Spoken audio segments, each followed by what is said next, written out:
अस्सलाम वालेकुम नाज़रीन, मैं बोन हेल्थ के साथ डॉक्टर ख्वाजा साजिद असलम हाजिर हैं। मैं ऑर्थोपेडिक सर्जन हूँ। अपनी रिप्लेसमेंट्स, आर्थ्रोस्कोपीज़, फ्रैक्चर्स और हड्डियों के कैंसर्स का इलाज करता हूँ रावलपिंडी, इस्लामाबाद में। आज का जो हम पब्लिक अवेयरनेस प्रोग्राम कर रहे हैं वो है बैक एक इन चिल्ड्रन। बच्चों में कमर के दर्द की कोई इम्पोर्टेंस है, अहमियत है या नहीं है, इस सिलसिले में ये पब्लिक अवेयरनेस प्रोग्राम कर रहे हैं। आमतौर पे कमर का दर्द फॉर ग्रांटेड लिया जाता है, मतलब इसकी कोई ख़ास अहमियत नहीं समझी जाती। जब तक कि कोई बच्चा हो या बूढ़ा या किसी भी उम्र का पेशेंट हो, जब तक वो बिस्तर पे पड़ ना जाए, जब तक वो हिलने जुलने के काबिल ना हो, तब तक इसको अहमियत नहीं दी जाती। खैर, ये वन ऑफ दोज प्रॉब्लम्स हैं जो कि बाकी भी बहुत सारे प्रॉब्लम्स हैं जो स्पेशली हेल्थ से रिलेटेड जो निगलेक्ट किए जाते हैं, जिनको फॉर ग्रांटेड लिया जाता है कि अच्छा हुआ होगा, अच्छा देख लेंगे, महीने बाद देख लेंगे। तो this is one of those things as well.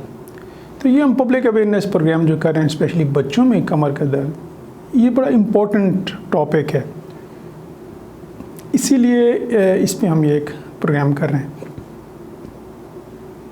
एक तो बच्चों में जो कमर का दर्द होता है वो कॉमन नहीं है, रेयर है, बहुत कम होता है।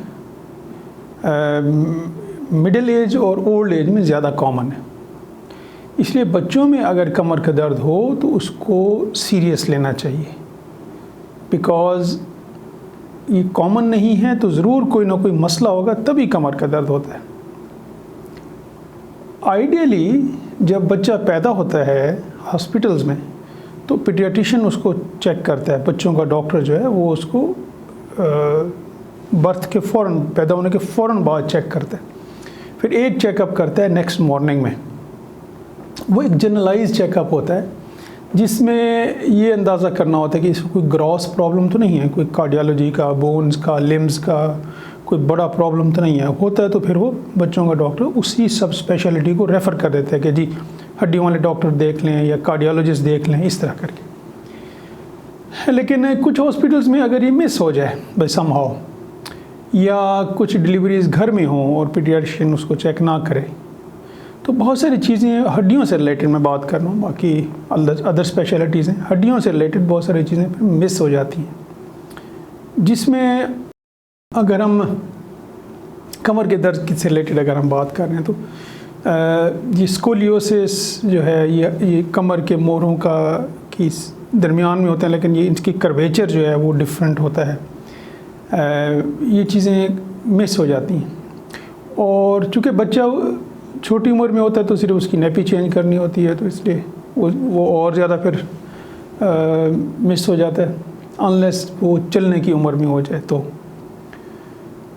बच्चों में अगर जब चलने की उम्र के बाद 8-10 साल का बच्चा हो मिसाल के तौर पे, और वो इस तरह कर लेते हैं, 15 साल से कम का जब बच्चा हो और वो कमर के दर्द की कंप्लेंट करे, तो उसको सीरियस लेना चाहिए। बिकॉज़ एक तो रीज़न हो सकती है इंजरी की, कि उसने कहीं से जंप किया है, गिरा है, एक्सीडेंट हुआ है, वो तो एक अलग सी चीज़ होगी ना। तो वो तो आपने फ़ौरन, आपको अंदाज़ा है कि ये चोट लगी है तो अपने हॉस्पिटल लेके जाना है, उसका एक्सरेज होएंगे, इन्वेस्टिगेशन, एग्जामिनेशन। लेकिन अगर बग़ैर चोट के लगे हुए कमर का दर्द हो 15 साल से कम की उम्र में, तो सबसे इम्पॉर्टेंट चीज़ें दो हो सकती हैं, सबसे अहम चीज़ें।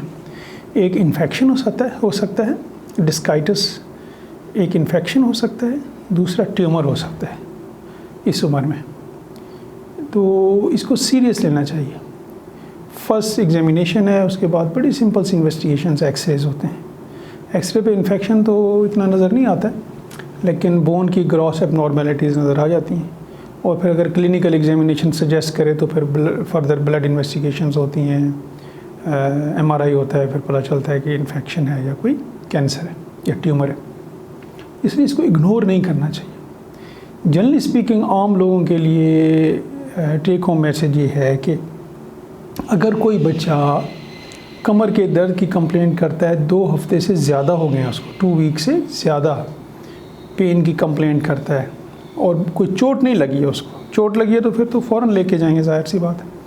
चोट लगे बगैर अगर वो 2 वीक से ज़्यादा की कंप्लेंट करता है, या कमर का दर्द रेडिएट करता है, लेग्स में, थाइज़ में, हिप्स में रेडिएट करता है, या बटक्स के इर्द गिर्द का एरिया सुन्न हो जाता है, सेंसेशंस वहाँ कम हो जाती हैं, टांग, थाई या बटक्स के एरिया का इर्द गिर्द जो एरिया है वो सुन्न हो जाता है। तो ये बड़ी सीरियस चीज़ें हैं। इसमें तो आपने 2 हफ्ते भी वेट नहीं करना होता, फ़ौरन लेके जाना होता है ऑर्थोपेडिक सर्जन के पास, और स्पेशली ऑर्थोपेडिक सर्जन के पास। आपने जीपी के पास नहीं ले जाना, बिकॉज ये सीरियस कंडीशन होती है। तो अगर ये मिस हो जाए और टाइम उसका गुजर जाए तो फिर उसका इलाज करना बहुत मुश्किल हो जाता है। अपने और अपनी फैमिली की सेहत का ख्याल रखिएगा। डिस्प्ले पे मेरा नंबर है, किसी ने कांटेक्ट करना है, या जो लोग शहर से बाहर रहते हैं रावलपिंडी इस्लामाबाद से, वो कांटेक्ट करना चाहते हैं तो इस नंबर पे कांटेक्ट करके ऑनलाइन वीडियो कंसल्टेशन भी बुक करा सकते हैं। Thank you.